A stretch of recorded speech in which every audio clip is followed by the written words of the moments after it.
ਵਾਹਿਗੁਰੂ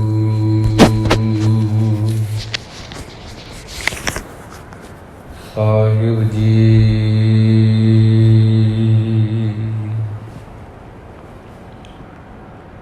ਆਏ ਪ੍ਰਭ ਸਰਣਾਗਤੀ,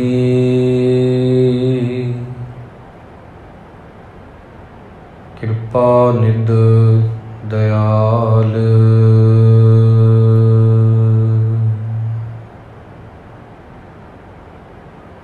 ਏਕ ਅੱਖਰ ਹਰ ਮਨ ਬਸਤ, ਨਾਨਕ ਹੋਤ ਨਿਹਾਲ।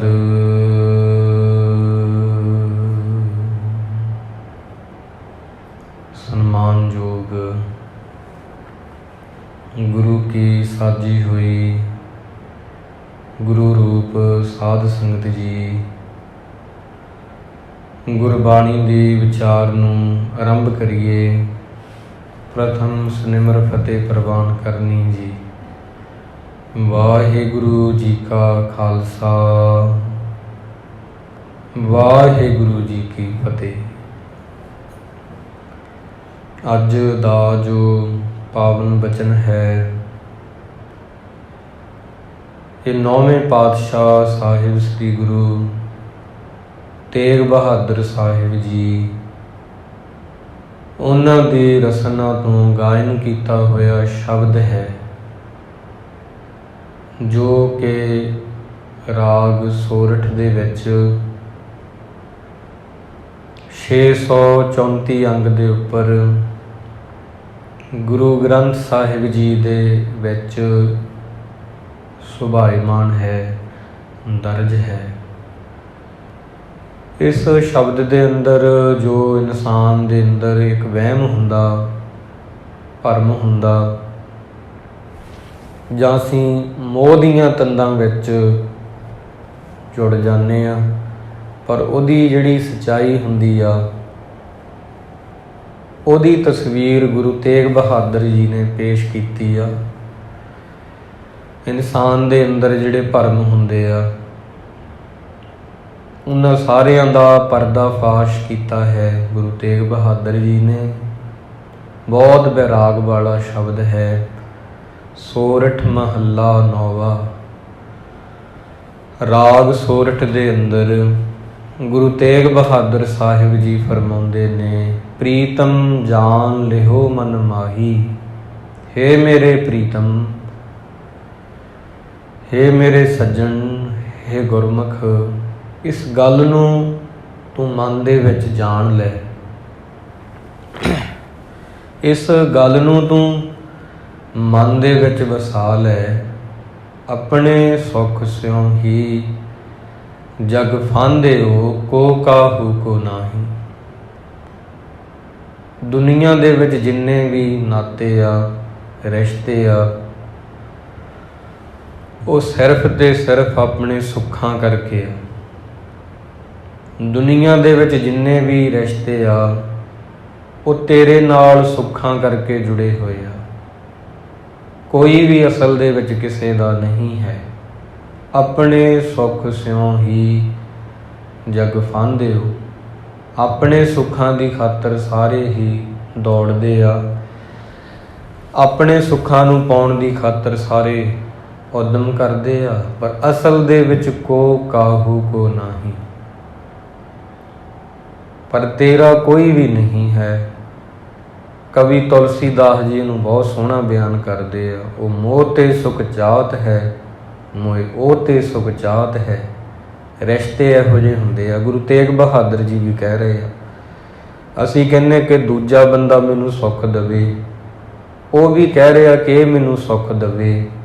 ਬਸ ਇਹਨੂੰ ਹੀ ਦੁਨਿਆਵੀ ਰਿਸ਼ਤੇ ਕਹਿੰਦੇ ਆ। ਜਦੋਂ ਇਹ ਮਿਲਣੇ ਬੰਦ ਹੋ ਜਾਂਦੇ ਆ, ਉਦੋਂ ਪਤੀ ਪਤਨੀ ਦਾ ਰਿਸ਼ਤਾ ਤਲਾਕ ਵਿੱਚ ਆ। ਧੀ ਪੁੱਤਰ ਜਿਹੜੇ ਆ ਕਹਿਣੇ ਤੋਂ ਬਾਹਰ ਆ, ਅਤੇ ਫਿਰ ਉਹਨਾਂ ਨੂੰ ਆਪਣੇ ਤੋਂ ਵੱਖ ਕਰ ਦਿੱਤਾ ਜਾਂਦਾ, ਕਾਗਜ਼ਾਂ ਦੇ ਵਿੱਚ ਬੇਦਖਲ ਜਿਹਨੂੰ ਆਪਾਂ ਕਹਿੰਦੇ। ਆਪਣੇ ਸੁੱਖ ਸਿਉ ਹੀ ਜਗ ਫਾਂਦਿਓ, ਕੋ ਕਾਹੂ ਕੋ ਨਾਹੀ। ਅਸਲ ਦੇ ਵਿੱਚ ਗੁਰੂ ਤੇਗ ਬਹਾਦਰ ਜੀ ਕਹਿੰਦੇ, ਰਿਸ਼ਤੇ ਜਿਹੜੇ ਆ ਉਹ ਸੁੱਖਾਂ 'ਤੇ ਟਿਕਦੇ ਆ। ਦੁੱਖਾਂ ਦੇ ਸਹਾਰੇ ਨਹੀਂ ਟਿਕਦੇ। ਕੋਈ ਕਿਸੇ ਤੋਂ ਸੁੱਖ ਮਿਲ ਰਿਹਾ, ਉਹਦੇ ਨਾਲ ਨਾਤਾ ਬਹੁਤ ਜ਼ਿਆਦਾ ਗੂੜਾ ਹੋ ਜਾਂਦਾ। ਹੁਣ ਕਿਸੇ ਤੋਂ ਦੁੱਖ ਮਿਲ ਰਿਹਾ, ਉਹਦੇ ਨਾਲ ਰਹਿਣਾ ਔਖਾ ਹੋ ਜਾਂਦਾ। ਇਸ ਕਰਕੇ ਫਿਰ ਸਾਰੀਆਂ ਚੀਜ਼ਾਂ ਜੋ ਹੁੰਦੀਆਂ ਸਮਾਜ ਦੇ ਅੰਦਰ ਫਿਰ ਉਹ ਹੋਣ ਲੱਗ ਜਾਂਦੀਆਂ, ਕਿਉਂਕਿ ਹੁਣ ਉਹ ਰਿਸ਼ਤੇ ਵਿੱਚ ਸੁੱਖ ਨਹੀਂ ਮਿਲ ਰਿਹਾ।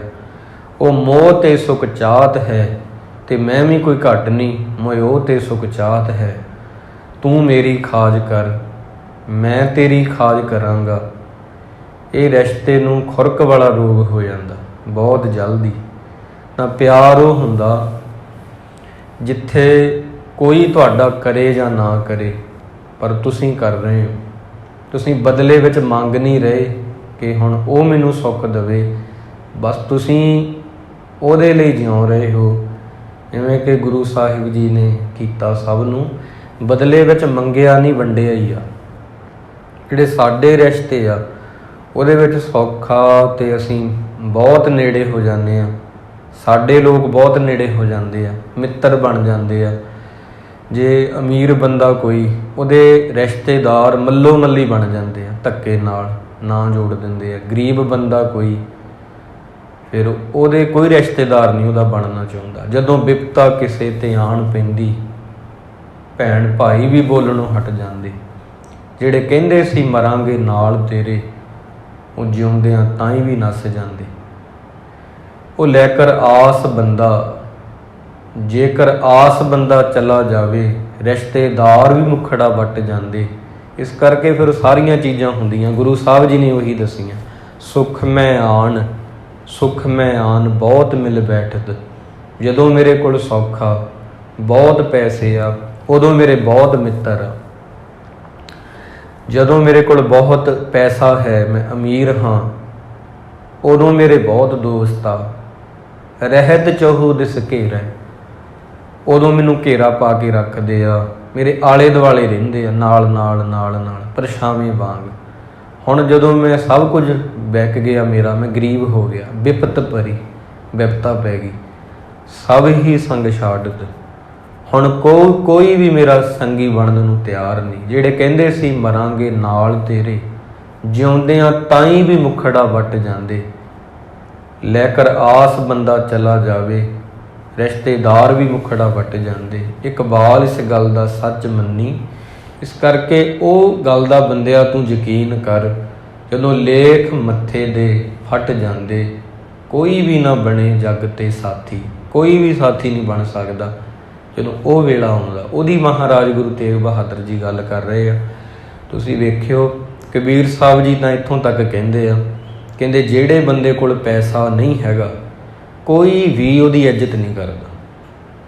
ਨਿਰਧਨ ਆਦਰ ਕੋਈ ਨਾ ਦੇ।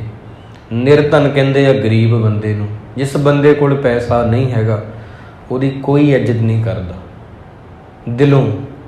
ਵੈਸੇ ਉੱਪਰੋਂ ਦਿਖਾਵੇ ਲਈ ਕੋਈ ਕਰ ਰਿਹਾ ਵੱਖਰੀ ਗੱਲ ਆ। ਜੇ ਕੋਈ ਬਹੁਤ ਮਹਿੰਗੀ ਗੱਡੀ 'ਚ ਆ ਰਿਹਾ ਐਜ਼ ਏ ਕੰਪੇਅਰ, ਤੇ ਲੋਕ ਉਹਦਾ ਬਹੁਤ ਸਤਿਕਾਰ ਕਰਦੇ ਆ। ਕਿਸੇ ਕੋਲ ਸਰਕਾਰੀ ਕੋਈ ਅਹੁਦਾ, ਲੋਕ ਉਹਨੂੰ ਬਹੁਤ ਇੱਜ਼ਤ ਨਾਲ ਬੁਲਾਉਂਦੇ ਆ। ਤਾਂ ਹੀ ਕਿਹਾ ਜਾਂਦਾ ਪਿੰਡ ਦੇ ਵਿੱਚ ਤਾਂ ਖਾਸ ਕਰਕੇ ਜਿਹੜੀ ਇੱਜ਼ਤ ਆ ਉਹ ਜ਼ਮੀਨ ਦੀ ਹੁੰਦੀ ਆ, ਅਕਲ ਦੀ ਨਹੀਂ ਹੁੰਦੀ। ਵਿਦਵਾਨਾਂ ਦੀ ਇੱਜ਼ਤ ਕਿਉਂ ਨਹੀਂ ਕਰਦੇ ਲੋਕ? ਵਿਦਵਾਨਾਂ ਕੋਲ ਬਹੁਤ ਕੁਝ ਹੁੰਦਾ, ਪਰ ਜ਼ਿਆਦਾ ਕਰਕੇ ਵਿਦਵਾਨ ਜਿਹੜੇ ਆ ਅਮੀਰ ਨਹੀਂ ਹੁੰਦੇ। ਵਿਦਵਾਨਾਂ ਦੀ ਕਦਰ ਜਿਹੜੀ ਨਹੀਂ ਪਈ, ਉਹਦਾ ਕਾਰਨ ਇਹੀ ਉਹਨਾਂ ਕੋਲ ਪੈਸੇ ਨਹੀਂ ਸੀਗੇ ਇੰਨੇ, ਪਰ ਉਹਨਾਂ ਕੋਲ ਖੋਜ ਸੀਗੀ।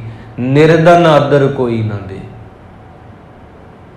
ਭਗਤ ਕਬੀਰ ਜੀ ਕਹਿੰਦੇ ਸਤਿਕਾਰ ਸਿਰਫ ਲੋਕ ਪੈਸੇ ਵਾਲੇ ਬੰਦੇ ਦਾ ਕਰਦੇ ਆ। ਪਿੰਡ ਦੇ ਵਿੱਚ ਜਿਹੜੀ ਇੱਜ਼ਤ ਆ ਉਹ ਜ਼ਮੀਨ ਦੀ ਹੁੰਦੀ, ਅਕਲ ਦੀ ਨਹੀਂ ਹੁੰਦੀ। ਨਿਰਧਨ ਆਦਰ ਕੋਈ ਨਾ ਦੇ। ਤਾਂ ਇਹਨਾਂ ਗੱਲਾਂ ਨੂੰ ਸਾਨੂੰ ਮੰਨਣਾ ਚਾਹੀਦਾ ਵੀ ਅਸੀਂ ਇਹ ਕਰਦੇ ਹਾਂ। ਇਹ ਸੁਖ ਮੈਂ ਆਣ, ਉਹੀ ਗੁਰੂ ਤੇਗ ਬਹਾਦਰ ਜੀ ਕਹਿ ਰਹੇ ਆ। ਰਹਿਤ ਚਹੂ ਦਿਸ ਘੇਰਾ, ਪੈਸੇ ਮੇਰੇ ਕੋਲ ਸੀ, ਲੋਕ ਮੈਨੂੰ ਕਹਿੰਦੇ ਸੀ ਇਹ ਮੇਰਾ ਮਿੱਤਰ ਆ, ਇਹੀ ਮੇਰਾ ਮਿੱਤਰ ਆ। ਹੁਣ ਉਹ ਵੇਲਾ ਆ ਗਿਆ, ਕੋਈ ਵਿਪਤਾ ਪੈ ਗਈ, ਦਿਵਾਲੀਆ ਹੋ ਗਿਆ, ਮੈਂ ਸਭ ਕੁਝ ਮੇਰਾ ਵਿਕ ਗਿਆ। ਵਿਪਤ ਭਰੀ ਸਭ ਹੀ ਸੰਗ ਛਾੜਤ। ਕੋਈ ਵੀ ਬੰਦਾ ਮੇਰੇ ਨਾਲ ਨਹੀਂ ਹੁਣ ਖੜਦਾ। ਜਿਹੜੇ ਕਹਿੰਦੇ ਸੀ ਮਰਾਂਗੇ ਨਾਲ ਤੇਰੇ, ਉਹ ਵੀ ਸਾਥ ਛੱਡ ਗਏ। ਕੋ ਨਾ ਆਵਤ ਨੇਰ, ਕੋਈ ਵੀ ਨੇੜੇ ਨਹੀਂ ਲੱਗ ਰਿਹਾ, ਕੋਈ ਵੀ ਹੁਣ ਮੇਰਾ ਦੋਸਤ ਨਹੀਂ। ਪਹਿਲਾਂ ਦੋਸਤ ਇੰਨੇ ਸੀ, ਇੰਨੇ ਜ਼ਿਆਦਾ ਸੀਗੇ ਕਿ ਉਹਨਾਂ ਦੀ ਗਿਣਤੀ ਨਹੀਂ ਹੋ ਸਕਦੀ ਸੀ। ਮੇਰਾ ਵਹਿਮ ਸੀ, ਉਹ ਭੁਲੇਖਾ ਸੀ।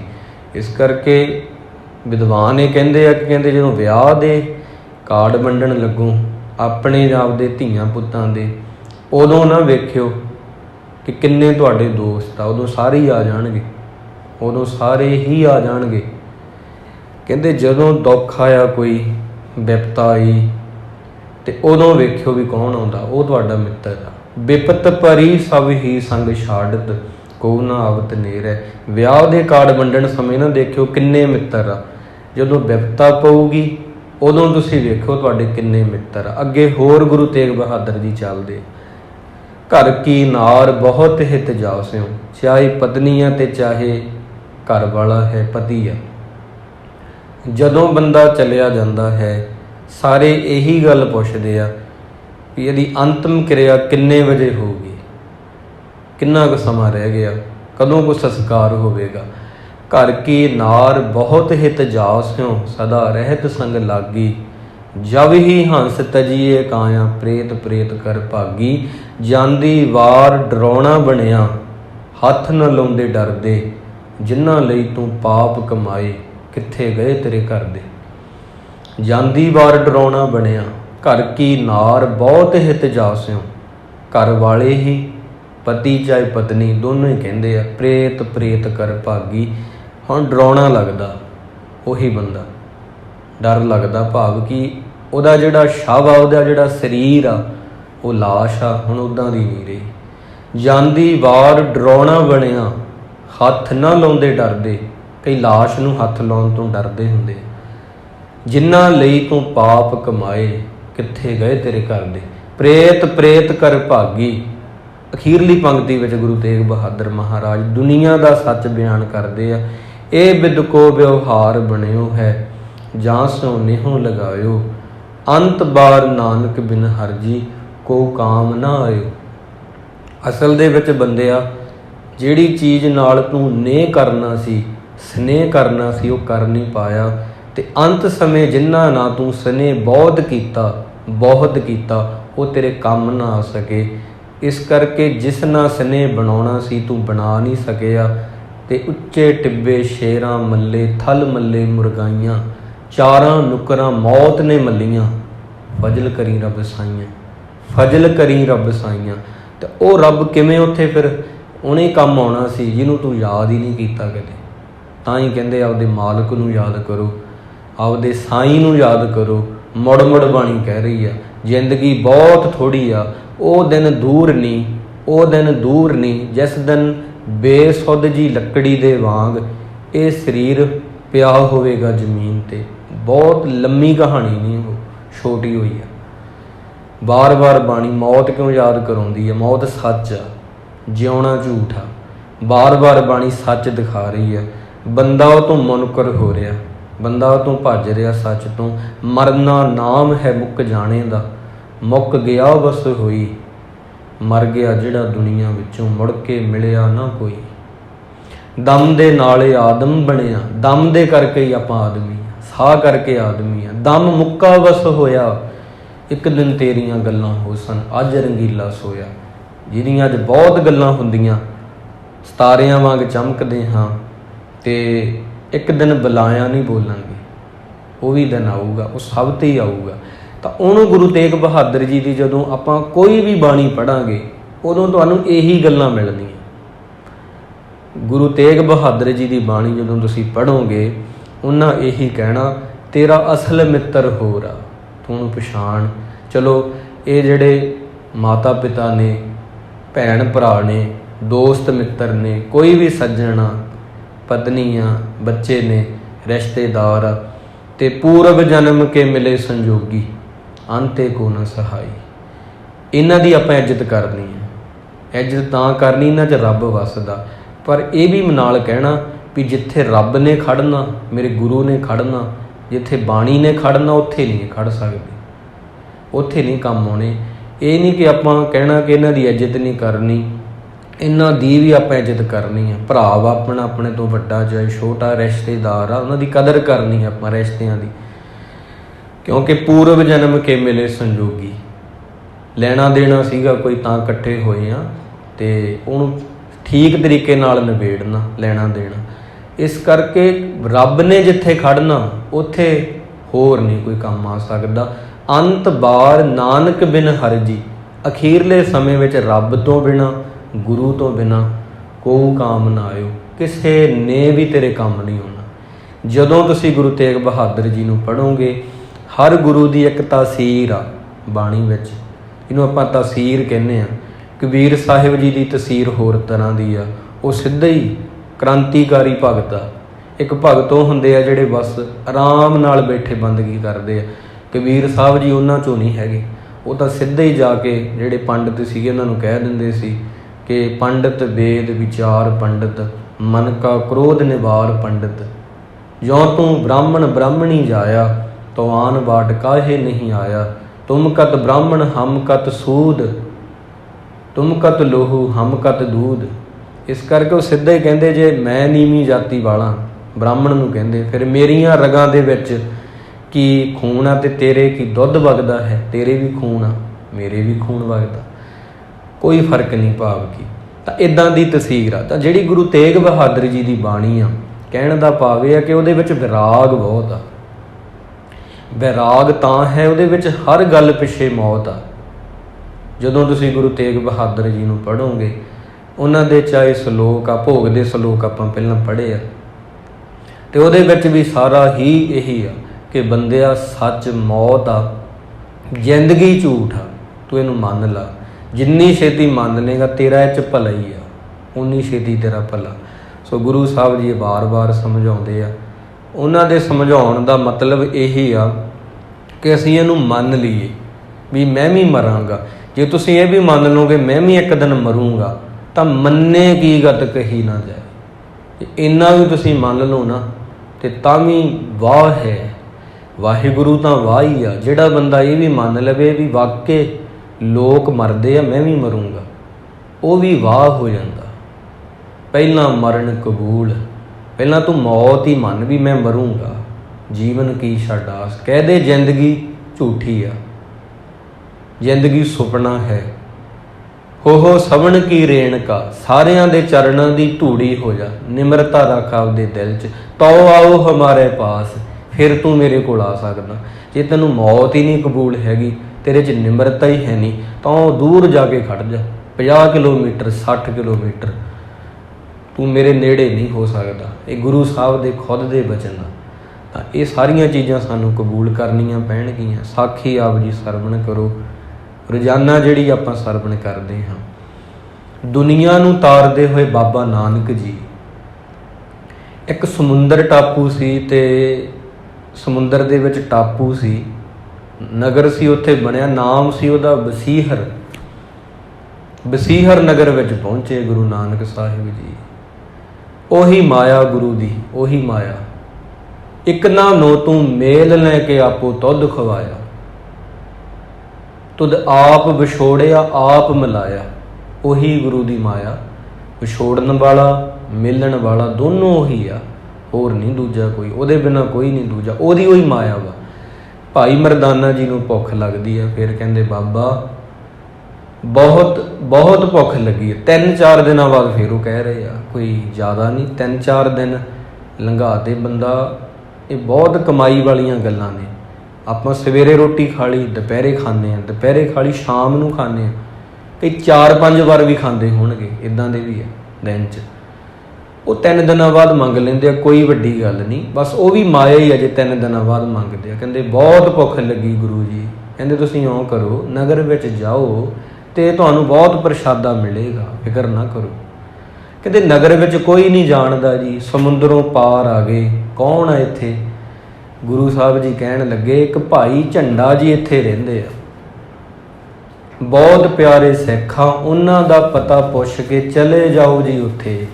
ਭਾਈ ਸਾਹਿਬ ਜੀ ਜਾਂਦੇ ਆ, ਰਾਹ ਵਿੱਚ ਇੱਕ ਵਿਅਕਤੀ ਮਿਲਦਾ, ਉਹਦਾ ਨਾਮ ਸੀ ਇੰਦਰ ਸੈਨ। ਬਹੁਤ ਪਿਆਰੀ ਸਾਖੀ ਹੈ। ਇੰਦਰ ਸੈਨ ਤੋਂ ਪੁੱਛਿਆ ਕਿ ਝੰਡਾ ਜੀ ਇੱਥੇ ਕੋਈ ਹੈਗੇ ਨੇ? ਉਹਨਾਂ ਦੇ ਮੈਂ ਘਰੇ ਜਾਣਾ ਚਾਹੁੰਦਾ। ਜਿਵੇਂ ਪਿੰਡ ਵਿੱਚ ਆਪਾਂ ਰਹਿੰਦੇ ਹਾਂ, ਇੱਕ ਦੂਜੇ ਦਾ ਪਤਾ ਹੀ ਹੁੰਦਾ। ਉਹ ਕਹਿੰਦਾ ਚਲੋ ਪਿਆਰੇ ਜੀ, ਮੈਂ ਲੈ ਚੱਲਦਾ ਤੁਹਾਨੂੰ। ਬਹੁਤ ਮਿੱਠੀ ਬੋਲੀ ਵਾਲਾ ਇੰਦਰ ਸੈਨ ਸੀ, ਭਾਈ ਇੰਦਰ ਸੈਨ ਜੀ। ਬਹੁਤ ਬੰਦਗੀ ਇਹਨਾਂ ਦੀ ਬਹੁਤ ਸੀ। ਪਿਆਰ ਦੇ ਨਾਲ ਲੈ ਗਏ ਭਾਈ ਝੰਡਾ ਜੀ ਦੇ ਘਰੇ। ਜਿਵੇਂ ਆਪਾਂ ਕਿਸੇ ਨੂੰ ਕਿਸੇ ਦੇ ਟਿਕਾਣੇ 'ਤੇ ਛੱਡ ਆਈਏ, ਪੁਰਾਣਾ ਜ਼ਮਾਨਾ, ਪਿਆਰ ਬਹੁਤ ਸੀ, ਛੱਡ ਆਂਦਾ। ਅਤੇ ਭਾਈ ਝੰਡਾ ਜੀ ਨੂੰ ਜਾ ਕੇ ਮਿਲੇ ਅਤੇ ਉਹ ਨਾ ਮੰਜੀ ਬੁਣ ਰਹੇ ਆ। ਉਹ ਗ੍ਰੰਥ ਵਿੱਚ ਲਿਖਿਆ ਮੰਜੀ ਬੁਣ ਰਹੇ ਆ। ਉੱਠ ਕੇ ਖੜ੍ਹੇ ਹੋ ਗਏ ਕਿ ਮਹਿਮਾਨ ਆਇਆ ਕੋਈ। ਕਹਿਣ ਲੱਗੇ ਕੌਣ ਹੋ ਤੁਸੀਂ? ਕਹਿਣ ਲੱਗੇ ਮੇਰਾ ਨਾਮ ਤਾਂ ਮਰਦਾਨਾ ਹੈ, ਮੈਨੂੰ ਮੇਰੇ ਗੁਰੂ ਨੇ ਭੇਜਿਆ, ਉਹਨਾਂ ਦਾ ਨਾਮ ਗੁਰੂ ਨਾਨਕ ਜੀ ਹੈ, ਅਤੇ ਉਹਨਾਂ ਨੇ ਤੁਹਾਡਾ ਨਾਮ ਲਿਆ ਕਿ ਤੁਹਾਡੇ ਘਰੇ ਮੈਂ ਆ ਜਾ। ਉਹ ਕਹਿੰਦੇ ਮੈਂ ਨਹੀਂ ਕਿਸੇ ਨੂੰ ਜਾਣਦਾ ਗੁਰੂ ਨਾਨਕ ਕੌਣ ਨੇ। ਦੇਖੋ ਕਈ ਵਾਰ ਜ਼ਿੰਦਗੀ ਵਿੱਚ ਅਸੀਂ ਜਨਮ ਲੈ ਲਿਆ, ਅਸੀਂ ਕਹਿੰਦੇ ਨੇ, ਅਸੀਂ ਆ ਕੇ ਕਹਿੰਦੇ ਗੁਰੂ ਕੌਣ ਆ। ਕਈ ਇੱਦਾਂ ਦੇ ਬੰਦੇ ਨੇ ਨਾ, ਨਾਸਤਿਕ ਬੰਦੇ ਕਹਿੰਦੇ ਰੱਬ ਕੌਣ ਆ, ਕੋਈ ਰੱਬ ਨਹੀਂ ਹੈਗਾ। ਇੱਦਾਂ ਦੇ ਬੰਦੇ ਹੈਗੇ। ਜੇ ਤੈ ਰੱਬ ਵਿਸਾਰਿਆ ਤਾਂ ਰੱਬ ਨਾ ਵਿਸਰੇ ਉਹੇ। ਬਹੁਤ ਸੋਹਣੀ ਪੰਕਤੀ ਆ ਸਲੋਕਾਂ ਦੀ। ਬੰਦਿਆ ਜੇ ਤੂੰ ਰੱਬ ਨੂੰ ਭੁਲਾਤਾ ਨਾ, ਗੁਰੂ ਨਾਨਕ ਨੂੰ, ਪਰ ਗੁਰੂ ਨਾਨਕ ਨੇ ਤੈਨੂੰ ਨਹੀਂ ਭੁਲਾਇਆ। ਇੱਥੇ ਭਾਈ ਮਰਦਾਨਾ ਜੀ ਜਵਾਬ ਦਿੰਦੇ, ਕਹਿਣ ਲੱਗੇ ਮੈਨੂੰ ਪਤਾ ਤੁਸੀਂ ਗੁਰੂ ਨਾਨਕ ਨੂੰ ਨਹੀਂ ਜਾਣਦੇ, ਪਰ ਗੁਰੂ ਨਾਨਕ ਜੀ ਤੁਹਾਨੂੰ ਜਾਣਦੇ ਕਿ ਤੁਹਾਡਾ ਨਾਮ ਝੰਡਾ ਜੀ ਹੈ। ਉਹ ਕਹਿੰਦੇ ਹਾਂ। ਤੁਸੀਂ ਇਹ ਕਿਰਤ ਕਰਦੇ ਹੋ? ਕਹਿੰਦੇ ਹਾਂਜੀ ਬਿਲਕੁਲ। ਉਹ ਕਹਿੰਦੇ ਇਹੀ ਗੁਰੂ ਨਾਨਕ ਸਾਹਿਬ ਜੀ ਨੇ ਦੱਸਿਆ, ਉਹ ਤੁਹਾਨੂੰ ਜਾਣਦੇ ਆ ਪਰ ਤੁਸੀਂ ਉਹਨਾਂ ਨੂੰ ਨਹੀਂ ਜਾਣਦੇ। ਕਿਉਂਕਿ ਵਾਹਿਗੁਰੂ ਨੇ ਸਾਰਿਆਂ ਨੂੰ ਬਣਾਇਆ। ਜਿਹੜੀ ਚੀਜ਼ ਆਪਾਂ ਬਣਾਈ ਹੋਵੇ, ਆਪਾਂ ਨੂੰ ਉਹਦੀ ਇੱਕ ਇੱਕ ਚੀਜ਼ ਪਤਾ ਹੁੰਦੀ ਹੈ। ਕੋਈ ਵੀ ਚੀਜ਼ ਬਣਾਉਂਦਾ ਕੋਈ, ਉਹਨੂੰ ਪਤਾ ਵੀ ਇਹ ਚੀਜ਼ ਕਿੱਦਾਂ ਦੀ ਹੈ। ਕੋਈ ਕੰਪਿਊਟਰ ਬਣਾ ਰਿਹਾ, ਇਹ ਤਾਂ ਦੁਨਿਆਵੀ ਉਦਾਹਰਨ ਆ। ਕੋਈ ਮੋਬਾਈਲ ਫੋਨ ਬਣਾ ਰਿਹਾ, ਕੋਈ ਵਹੀਕਲ ਬਣਾ ਰਿਹਾ, ਕੋਈ ਉਹਨੂੰ ਪਤਾ ਵੀ ਇਹ ਚੀਜ਼ ਕਿਵੇਂ ਬਣੀ ਹੋਈ ਹੈ। ਘਟ ਘਟ ਕੇ ਅੰਤਰ ਕੀ ਜਾਣਤ, ਗੁਰੂ ਨਾਨਕ ਸਾਹਿਬ ਜੀ ਨੇ ਭਾਈ ਝੰਡਾ ਜੀ ਨੂੰ ਬਣਾਇਆ ਵਾ। ਸਾਰੀ ਸ੍ਰਿਸ਼ਟੀ ਉਹਨਾਂ ਦੀ ਹੈ, ਫਿਰ ਉਹ ਜਾਣਦੇ ਸੀ। ਫਿਰ ਉਹ ਕਹਿੰਦੇ ਅੱਛਾ ਇਹ ਗੱਲ ਆ, ਅਤੇ ਉਹ ਕੋਈ ਮਹਾਂਪੁਰਖ ਆ? ਫਿਰ ਉਹ ਪੁੱਛਦੇ ਆ। ਉਹ ਕਹਿੰਦੇ ਹਾਂਜੀ ਮਹਾਂਪੁਰਖ ਹੀ ਸਮਝ ਲਓ। ਅਤੇ ਕਹਿੰਦੇ ਉਹ ਕਿਵੇਂ ਖੁਸ਼ ਹੁੰਦੇ ਆ, ਕੀ ਮੈਂ ਕਰਾਂ ਉਹਨਾਂ ਵਾਸਤੇ? ਫਿਰ ਆਪਦੀ ਜਿਹੜੀ ਪਤਨੀ ਸੀ ਉਹਨੂੰ ਕਹਿੰਦੇ ਪ੍ਰਸ਼ਾਦਾ ਬਣਾਓ, ਆਪਾਂ ਉੱਥੇ ਚੱਲਦੇ ਹਾਂ ਜਿੱਥੇ ਉਹ ਸਜੇ ਹੋਏ ਆ। ਫਿਰ ਭਾਈ ਮਰਦਾਨਾ ਜੀ ਕਹਿੰਦੇ ਆਹ ਜਿਹੜੇ ਮੈਨੂੰ ਇੱਥੇ ਘਰ ਛੱਡ ਕੇ ਗਏ ਆ, ਇਹ ਕੌਣ ਸੀਗੇ? ਉਹ ਕਹਿਣ ਲੱਗੇ ਇਹਨਾਂ ਦਾ ਨਾਮ ਇੰਦਰ ਸੈਨ ਆ, ਅਤੇ ਅਸੀਂ ਦੋਨੋਂ ਇਕੱਠੇ ਬਹਿ ਕੇ ਆਪਦੀ ਅੱਖਾਂ ਮੀਟ ਕੇ ਆਪਦੇ ਮਨ ਨੂੰ ਪੜ੍ਹਦੇ। ਸਾਡੀ ਇਹ ਸੰਬੰਧ ਆ ਸਾਡਾ। ਇੰਦਰ ਸੈਨ ਅਤੇ ਝੰਡਾ ਜੀ ਕਹਿੰਦੇ ਸਾਡਾ ਇਹ ਸੰਬੰਧ ਆ।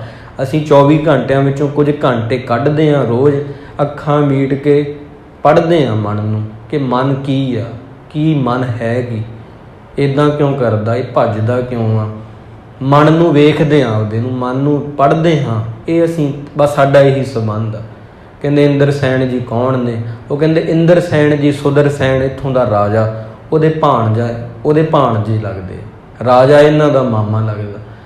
ਇਸ ਤਰ੍ਹਾਂ ਦਾ ਸੁਭਾਅ। ਫਿਰ ਉਹ ਕਹਿੰਦੇ ਗੁਰੂ ਨਾਨਕ ਸਾਹਿਬ ਜੀ ਕੋਲ ਜਾਣਾ, ਕੀ ਲੈ ਕੇ ਜਾਈਏ? ਪ੍ਰਸ਼ਾਦਾ ਤਿਆਰ ਕੀਤਾ। ਪ੍ਰਸ਼ਾਦਾ ਤਿਆਰ ਕਰਕੇ ਸਿਰ ਦੇ ਉੱਪਰ ਰੱਖ ਲਿਆ, ਅਤੇ ਭਾਈ ਝੰਡਾ ਜੀ ਨੇ ਅੱਗੇ, ਭਾਈ ਮਰਦਾਨਾ ਜੀ ਤੁਰੇ ਜਾ ਰਹੇ ਆ, ਪਿੱਛੇ ਪਿੱਛੇ ਭਾਈ ਝੰਡਾ ਜੀ, ਜਿੱਥੇ ਗੁਰੂ ਬਾਬਾ ਜੀ ਸਜੇ ਹੋਏ ਆ। ਰਸਤੇ ਵਿੱਚ ਇੱਕ ਗੱਲ ਪੁੱਛਦੇ ਆ, ਕਹਿੰਦੇ ਗੁਰੂ ਨਾਨਕ ਸਾਹਿਬ ਜਿਹੜੇ ਆ ਉਹ ਖੁਸ਼ ਕਿਵੇਂ ਹੋਣਗੇ? ਕੀ ਮੈਂ ਕਰਾਂ, ਕਿ ਉਹਨਾਂ ਨੂੰ ਕਿਵੇਂ ਖੁਸ਼ ਕਰ ਸਕਦਾ? ਭਾਈ ਮਰਦਾਨਾ ਜੀ ਕਹਿੰਦੇ ਉਹ ਰਹਿੰਦੇ ਹੀ ਖੁਸ਼ ਆ, ਖੁਸ਼ ਕਰਨ ਦੀ ਤਾਂ ਲੋੜ ਨਹੀਂ, ਬਸ ਤੁਸੀਂ ਕਰਤਾਰ ਕਰਤਾਰ ਕਹੋ। ਜੇ ਕਹਿਣਾ ਕੁਝ ਹੋਰ ਨਾ ਕਿਹੋ। ਨਾਮ ਬਿਨਾ ਸਭ ਕੂੜ ਗਾਲੀ ਹੋਛੀਆਂ। ਜਦੋਂ ਵੀ ਗੁਰੂ ਕੋਲ ਜਾਣਾ ਨਾ, ਕਰਤਾਰ ਜੀ ਕਹਿ ਦਿਓ, ਸਤ ਕਰਤਾਰ ਜੀ, ਹੋਰ ਨਾ ਕੋਈ ਵਾਧੂ ਗੱਲ ਨਾ ਕਰਿਓ। ਨਾਮ ਬਿਨਾ ਸਭ ਕੂੜ ਗਾਲੀ ਹੋਛੀਆਂ। ਉਹ ਕਹਿੰਦੇ ਸਤ ਬਚਨ ਮੈਂ ਇਵੇਂ ਕਹੂੰਗਾ। ਤਾਂ ਅੱਗੇ ਕੀ ਹੋਇਆ ਇਹ ਸਾਖੀ ਵਿੱਚ ਕੱਲ੍ਹ ਨੂੰ ਆਪ ਜੀ ਸਰਵਣ ਕਰੋਗੇ। ਇਸ ਤਰ੍ਹਾਂ ਦੇ ਇਹ ਪਿਆਰੇ ਹੁੰਦੇ ਆ। ਘਰ ਆਏ ਮਹਿਮਾਨਾਂ ਦਾ ਸਤਿਕਾਰ ਕਰਨਾ ਅਤੇ ਉਹਨਾਂ ਲਈ ਵਧੀਆ ਰੋਟੀ ਪਾਣੀ ਦਾ ਪ੍ਰਬੰਧ ਕਰਨਾ, ਇਹ ਵੀ ਬੰਦਗੀ ਤੋਂ ਥੱਲੇ ਵਾਲੀਆਂ ਗੱਲਾਂ ਨਹੀਂ। ਤੁਸੀਂ ਕੋਈ ਆ ਰਿਹਾ ਤੁਹਾਡੇ ਘਰ, ਤੁਸੀਂ ਉਹਨੂੰ ਮਿੱਠਾ ਬੋਲ ਰਹੇ ਹੋ, ਤੁਸੀਂ ਉਹਨੂੰ ਵਧੀਆ ਪ੍ਰਸ਼ਾਦਾ ਛਕਾ ਰਹੇ ਹੋ, ਤੁਸੀਂ ਵਧੀਆ ਤਰੀਕੇ ਨਾਲ ਉਹਨੂੰ ਡੀਲ ਕਰ ਰਹੇ ਹੋ, ਇਹ ਵੀ ਇੱਕ ਤਰ੍ਹਾਂ ਦੀ ਬੰਦਗੀ ਆ। ਤੁਸੀਂ ਕਿਸੇ ਨੂੰ ਖੁਸ਼ ਰੱਖ ਰਹੇ ਹੋ, ਕਿਸੇ ਦੇ ਹੰਝੂ ਪੂੰਝ ਰਹੇ ਹੋ, ਇਹ ਵੀ ਬੰਦਗੀ ਹੈ ਇੱਕ ਤਰ੍ਹਾਂ ਦੀ। ਇੱਕ ਅਵਸਥਾ ਹੁੰਦੀ। ਗੁਰੂ ਸਾਹਿਬ ਕਿਰਪਾ ਕਰਨ। ਸੋ ਅੱਗੇ ਗੁਰੂ ਸਾਹਿਬ ਨਾਲ ਕਿਵੇਂ ਵਾਰਤਾਲਾਪ ਹੋਈ, ਕੀ ਹੋਇਆ ਕੱਲ ਦੇ ਦੀਵਾਨ ਵਿੱਚ ਆਪ ਜੀ ਸਰਵਣ ਕਰੋਗੇ। ਭੁੱਲ ਚੁੱਕ ਦੀ ਖਿਮਾ ਜੀ। ਵਾਹੇ ਗੁਰੂ ਵਾਹੇ ਗੁਰੂ ਵਾਹੇ ਗੁਰੂ ਵਾਹੇ